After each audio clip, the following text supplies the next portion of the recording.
Shall I read the sloka? Yeah, go ahead, Dhananjay. Okay. Bhagavad Gita 4.9. जन्म कर्म च मे दिव्यम जन्म कर्म च मे दिव्यम जन्म कर्म च मे दिव्यम जन्म कर्म कर्म च च मे मे दिव्यम. दिव्यम.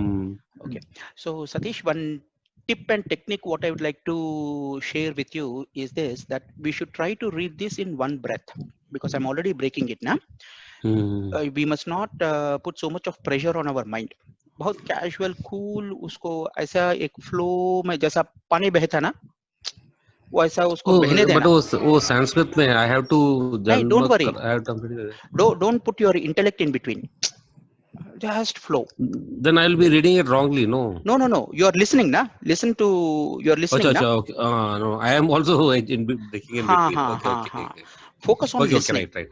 ठीक है, Okay, okay, right. that will be easy for you. Yes, Otherwise there yeah. will be conflict. हाँ हो रहा था वो इसलिए है. हाँ Okay, हाँ, right, done. ठीक है. Okay, great. Done. So I'll read it once again. Bhagavad Gita, 4th chapter, 9th shloka. जन्म कर्म च मे दिव्यम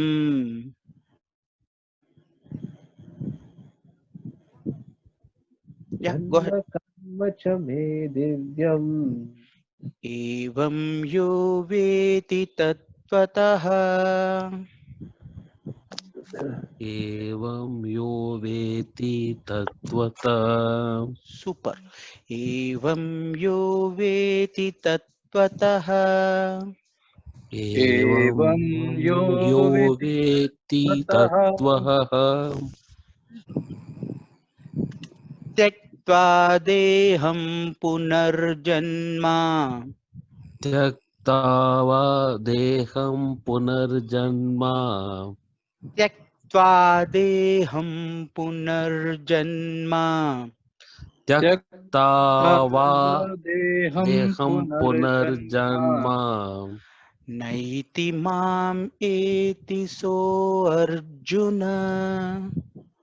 ऐति माम् एति सो अर्जुन नैति मामेति सो अर्जुन नैति माम् एति सो Arjun. Anybody wants to try it? जन्म कर्म च मे दिव्यम जन्म कर्म च मे दिव्यम्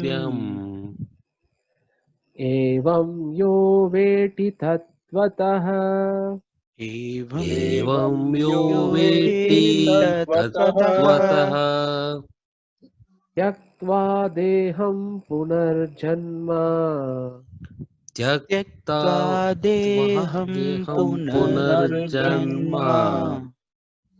नैति मामेति सो अर्जुन नैति मामेति सो Arjun. Okay, Satish, you want to try? जन्म कर्म च मे दिव्यम जन्म कर्म च मे दिव्यम् एवं यो वेति तत्त्वः एवं यो वेति तत्त्वतः त्यक्त्वा देहं पुनर्जन्म त्यक्त्वा देहं पुनर्जन्म नैति माम् एति सो अर्जुन नैति मामेति सो Arjun. That's a very good attempt, Satish. Super. that synonyms part of it. Okay. जन्म is birth ऐसा बोलना है. हाँ, correct. Janma, birth. Okay, only Janma. I don't have to use and pronounce and all that. No? That's right. Janma, birth, karma, work. Cha, also. Me of mine. Not me, it's me. Okay, may. Okay, right. May of mine. Divyam, transcendental. Evam, like this. Yaha, anyone who veti knows tattvataha in reality, tyaktava leaving aside deham this body, punah again, janma birth, na never, iti does attain, mam unto me, iti does attain, saha he, Arjuna, O Arjuna. Translation, can I go? Yeah, go ahead. Niranjan उसको cursor को ऊपर जाना. One who knows the transcendental nature of my appearance and activities does not, upon leaving the body, take his birth again in this material world, but attains my eternal abode. O Arjuna,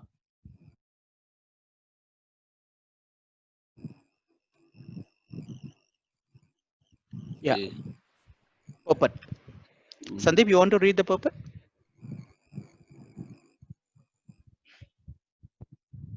Sandeep? Okay, I think Sandeep is with his kids or something like that. No Power problem. cut at home. There's a power cut at home, and then my kids are behaving very different. So there will be a lot of ठीक है. disturbance. You can hear probably. Yes, yes, I am able to hear. ठीक है. Satish, you want to read the purport or shall I read it? I'll read. The Lord's descent from his transcendental abode is already explained in the 6th verse.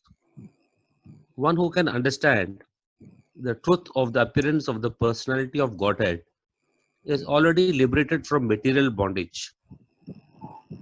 And therefore, he returns to the kingdom of God immediately after quitting this present material body.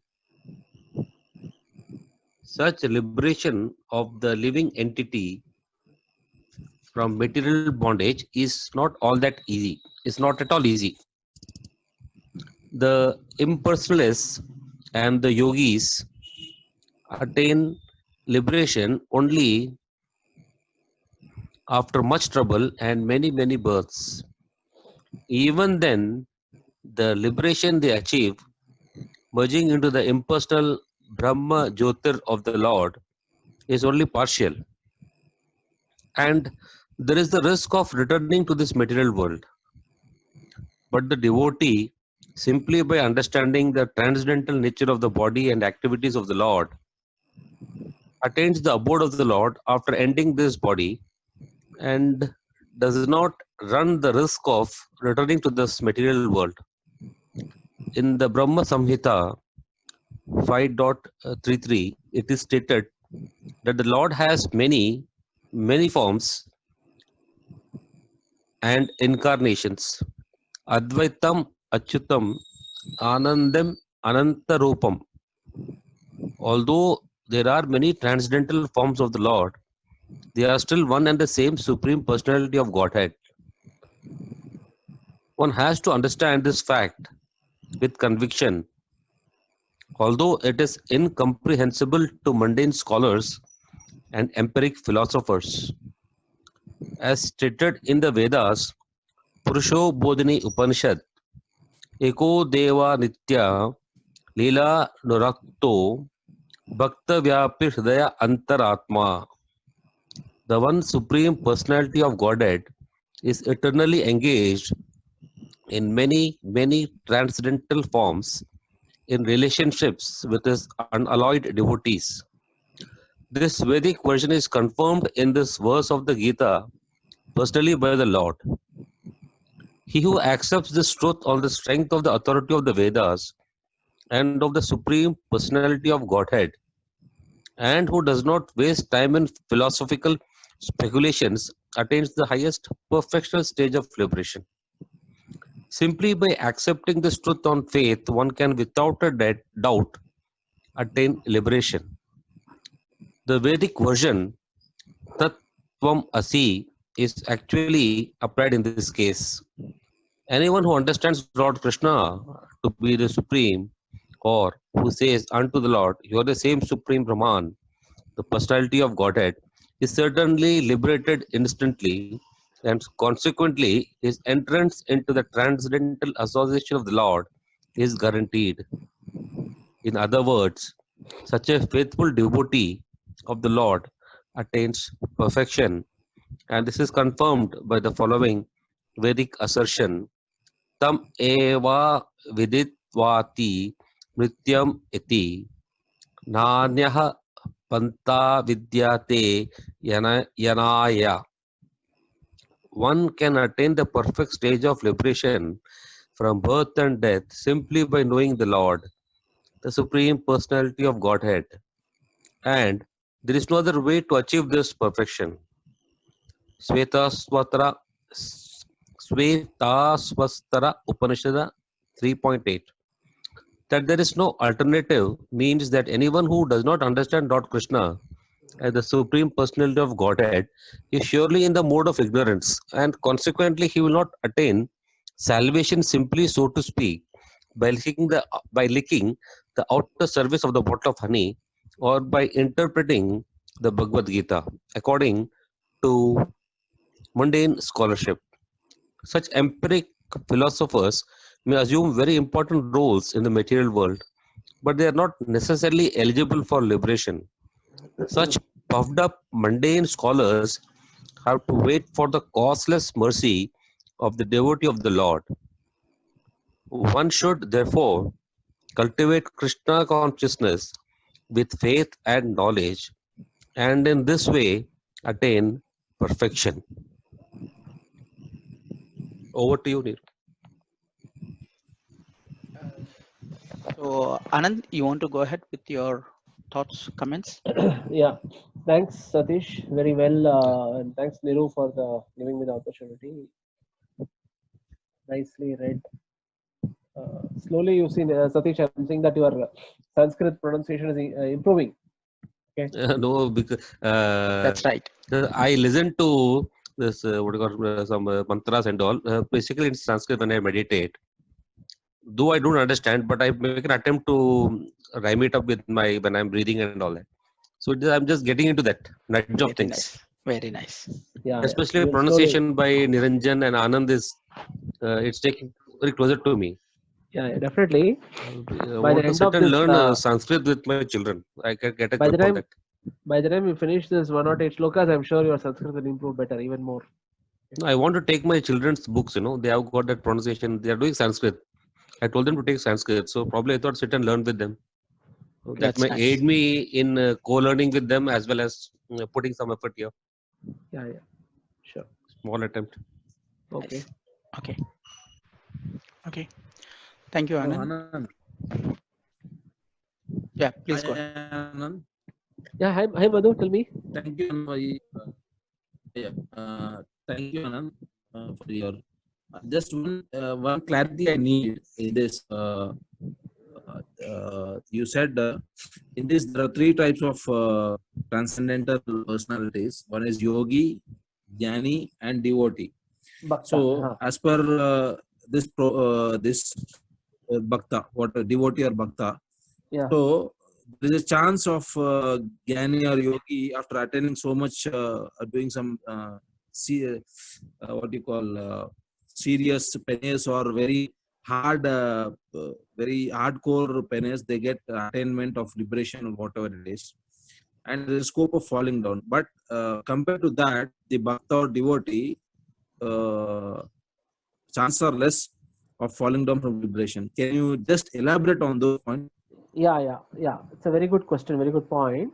See what here, why Prabhupada is telling that, it's a chances of less chance of falling down is, what is the end goal they're achieving? Okay.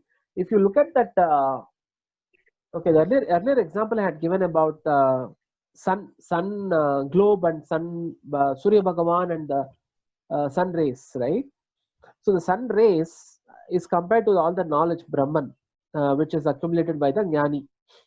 So what will he attain? End goal is to merge into the sun rays, Brahman. The person yogi who is meditating on the Paramatma, for impersonal Paramatma form of the sun, he will merge into the Paramatma formless form, okay, or he may attain it, okay. But what Prabhupada is saying, that at that position, after attaining liberation, how are they engaged? You are like losing your identity and merging with the Brahman, one with God means perfectly merging means okay. But what if you are not perfectly being able to merge? What will you do? You will not. How will you engage? Because the activity of Atma is always engaging in some service or some activity. What will you do after merging with the Brahman? There should be some activity. So,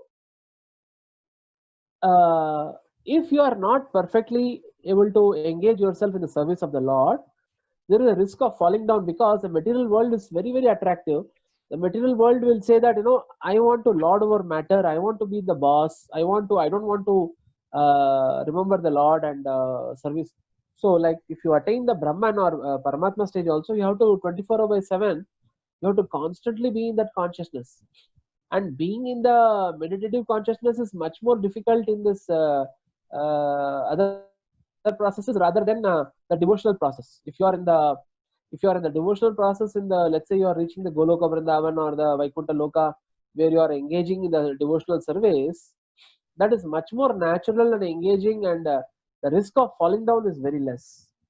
Whereas if you are merging in the Brahman, there is a risk of falling down is there. That is what the statement.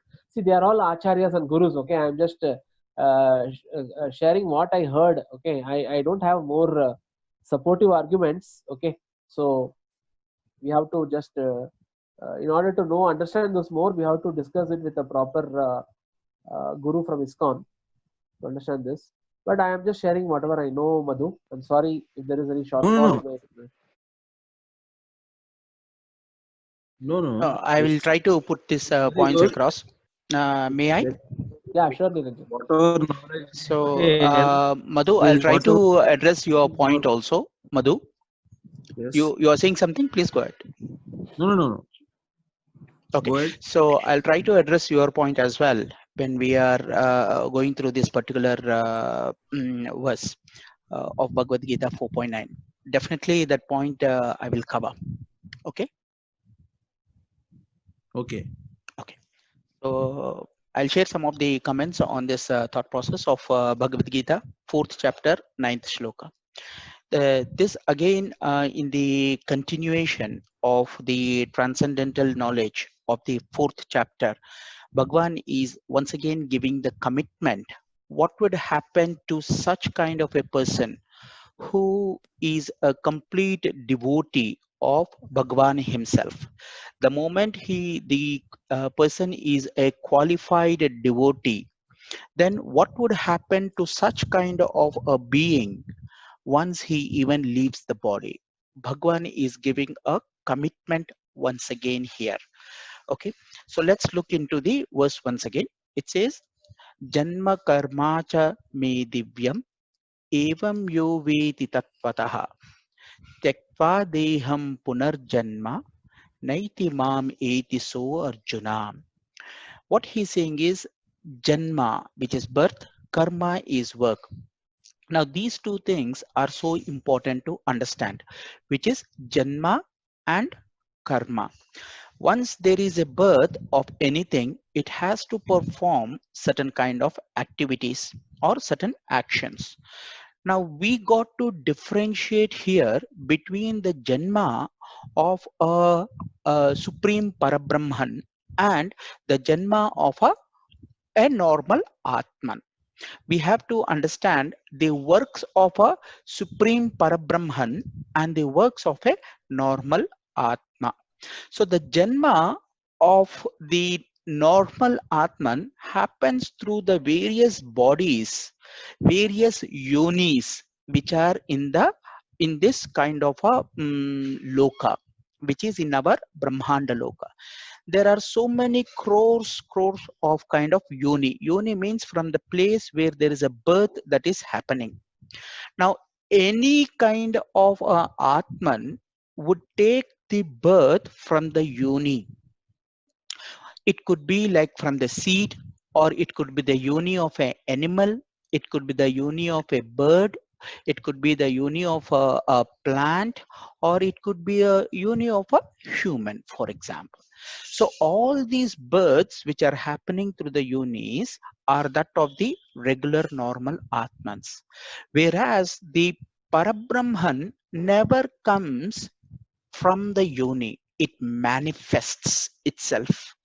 It just manifests. That's the beauty we got to understand. It never comes out through the yoni. We have to understand this. Because he is a pure Parabrahman self, he just manifests. The shape and the form he takes could be like a small Vamavatara, very small. It could be even as a child, doesn't matter. Small, doesn't matter. But he doesn't come out through the yoni. He just manifests himself in the form he wants to. Now, the works of this Parabrahman which is existing are various types. It is a class apart by itself because he is the supreme controller. He is the controller of the body. He is the controller of the materials. He is the controller of the Atman by himself.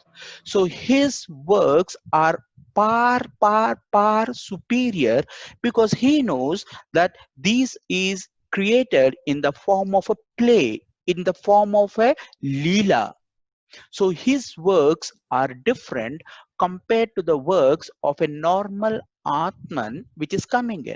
For example, if I am born out of my mother's womb, I start doing the crying and that becomes an activity. Now I start doing crawling down and then going out, becoming big and to the next level. I start performing the activities like a boy. I start activities with like a adult or at a professional or at a personal life. My works are all mundane works, are all regular works which are related to the material aspects only. Whereas the Parabrahman works are akarma kind of a works. They don't create a bondage of the works. They are all leelas. They have a specific purpose. They have a specific goals which it wants to deliver to the common man. So these two things we must understand in this verse very clearly. Janma and karma. We got to differentiate the janma of a Parabrahman and the works of a Parabrahman. The janma of a regular Atma and the works of a regular Atma. These two things become, we have to focus on this. The moment we understand these differences, then the actual progression happens in our kind of a devotion. Right, we go further into this and then he says cha also may of mine divyam transcendental or the divine form here. So transcendental, like we have discussed last time, it is not just only in the body, it is beyond the body, the physical manifestations of the body. It is beyond that. It is absolutely divine in nature. It's in pure spirits, it's in pure love, it's in pure compassion. Divyam, Anantam, Parabrahma, or it's called as Divya Ananta Brahman. So that's the beauty about the transcendental form. So Janma Karma cha me Divyam Evam, like this. Yeah, anyone who anyone who understands this particular knowledge, because this is a transcendental knowledge, the moment we understand the difference between the birth, the difference between the works and activities of the Parabrahman, the qualities of the work of the Parabrahman and the quality of the works of an Atman, then we start elevating ourselves to the next higher level, because we are already a Anu Atma of the Parabrahman which is existing. The moment we know this, the tattvataha, the reality, the attributes of the Parabrahman, the moment we understand the attributes, we have this knowledge of the divine transcendental forms in reality. Then when we leave our body, the Bhagwan here is committing, leave aside this body. When I exit this body, punaha, again, janma, there is no birth. Why there is no birth? Because we have understood. We have not only just understood, we have internalized. We have internalized. We are living that kind of a transcendental form of the Parabrahman within ourselves. We start understanding that kind of a transcendental form, and this is possible only for a bhakta. Only for a bhakta. Madhu, I'm coming to your point. This possibility of understanding the divine transcendental forms is only possible to be understood, to be lived, to be felt only by a bhakta, not by a person who is just only an intellectual person, a person who's just gathering the information, a person who's just gathering the knowledge, but he never feels it. It is like this. For example, if I want to know what is salt or what is honey, for example, an intellectual person will write it on a piece of paper, SALT is salt, or HONEY is honey, in the respective language. In all the languages, he will write it. Salt, uppu, in different languages. He is an expert with the knowledge. He has collected it, but he never tasted the salt.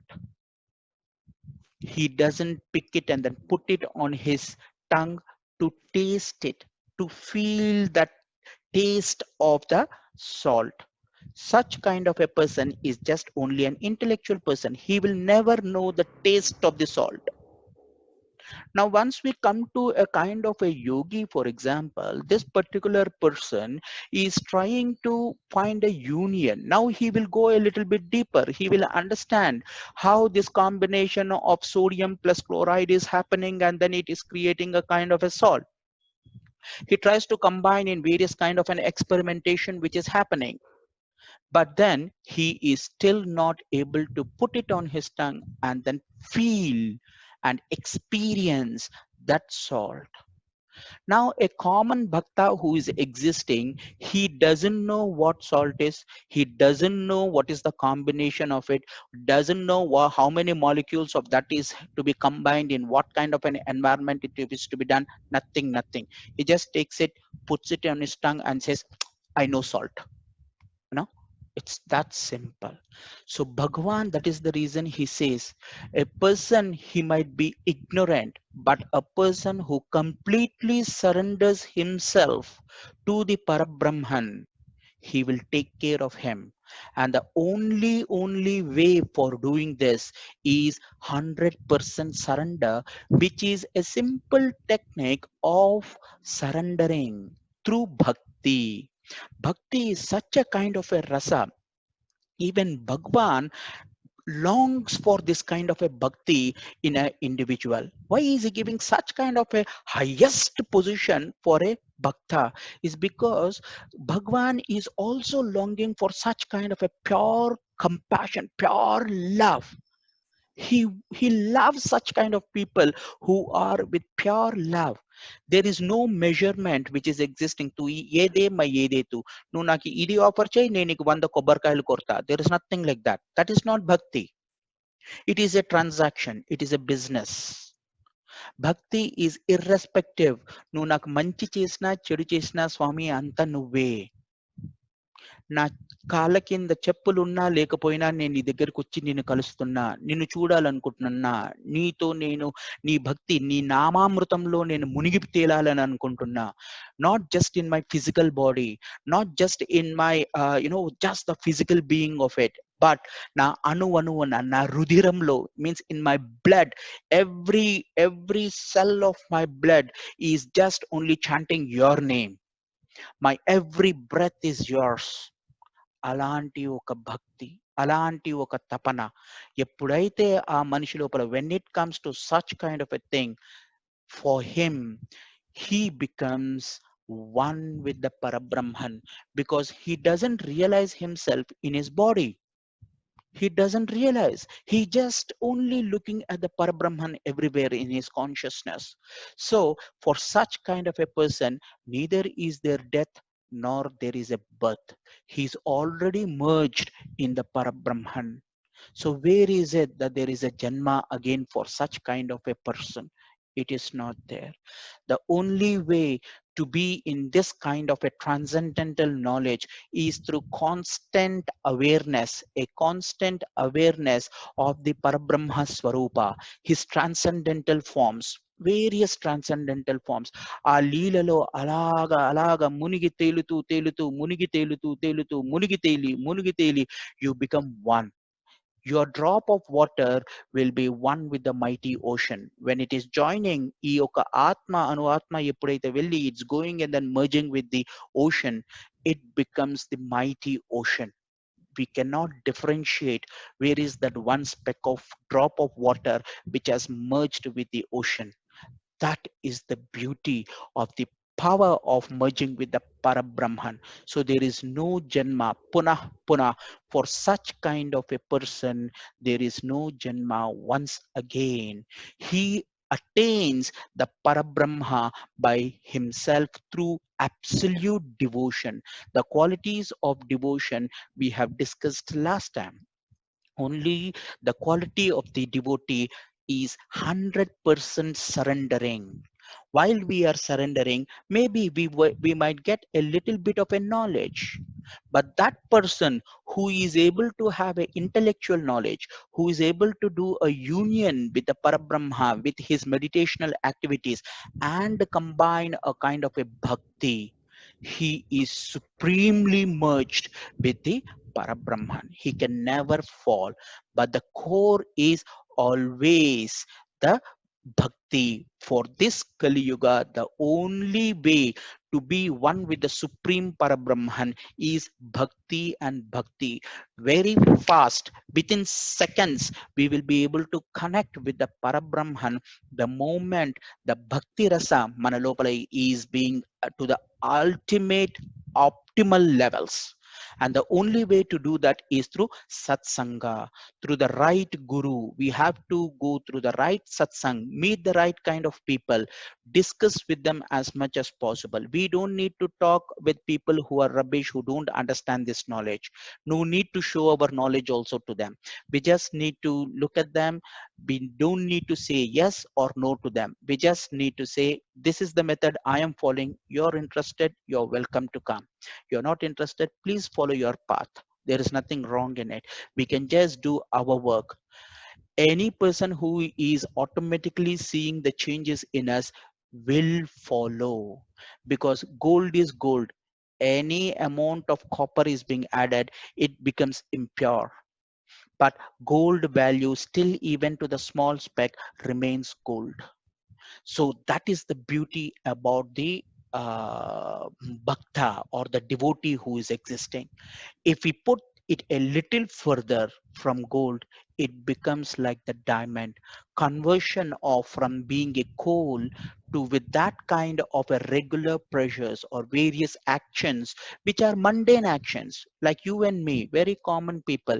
Regularly we go through umpteen number of pressures. We are in the form of a coal today, though the combination is the same, but with the appropriate pressures and the kind of a timeline, when we give it to it in the form of bhakti, we are bound to become the precious diamond, and nobody will be able to cut us, not even any instrument. It becomes that difficult whether we are able to form that kind of a core from a coal to a raw diamond. Once we fall in the hands of a satsanga and the right guru, the cutting edges are given, and we become very precious diamonds in the hands of the Parabrahman. In this shloka 4.9, Bhagwan is committing, he's confirming that For such kind of devotees, he will be merged in the Parabrahman himself. For those people who understand the transcendental forms, in order to be in these transcendental forms, because we are common human beings, we are not so great in that kind of a thing. We want to see the form, we want to see the name, we want to see the leelas, we want to enjoy the feelings as a common man. So we got to go through all these scriptures, through the gurus, the parampara, enjoy the name, enjoy the namamrutam, enjoy the activities, devotional activities. Adi arti undochu, lekapothe it could be a bhajana, or it could be a sankirtana, or it could be a namamruta mantram. We continue to do. We look into the stories, into the leelas and the actions and activities of the Parabrahma in his various forms. He is for the bhakti, for the bhakta to enjoy his devotional progress. He's got a span of time, so he got to spend such kind of time in constant awareness of the transcendental forms. So therefore, the name, the form, these things become important for a devotee to travel his journey from being a normal coal to becoming a raw diamond in the presence of the right guru, to become the precious diamond which Lord would crown for himself as our gift to God. If we can convert ourselves as a bhakta and offer surrender to him, we become one with him and there is no further janma. Bhagavan is confirming in the shloka 4.9. With this, I close my comments. Madhu, hopefully I would have given you your Yeah, I got it. excellent. So I any got other it, points? Niru. Okay, good, Thanks. great. Any other comments we can discuss? No, Niranjan, you told it very rightly. No comments. You and Anand will explain it. Yeah, well explained, Niranjan. Thanks a lot. So Sandeep, आप कुछ बोल नहीं रहे हो, कुछ notes है? Any comments from your end? नहीं भाई, नो डाउट्स. मैं जनरली ये ऐसे चीजों में मैं जरा चुप रहता हूँ because I don't want to expose myself when in commenting in these areas. Nice. Yeah. So I will, वही मतलब मेरा एरिया है तो बोलना सेंस बनता है, बट अदरवाइज ये zone is not mine, so I am here a good listener. Nice. Yeah, your son is looking like a daughter, yaar. You have a daughter or He is son? not my son, he is my It's a daughter only. daughter. Daughter है यार.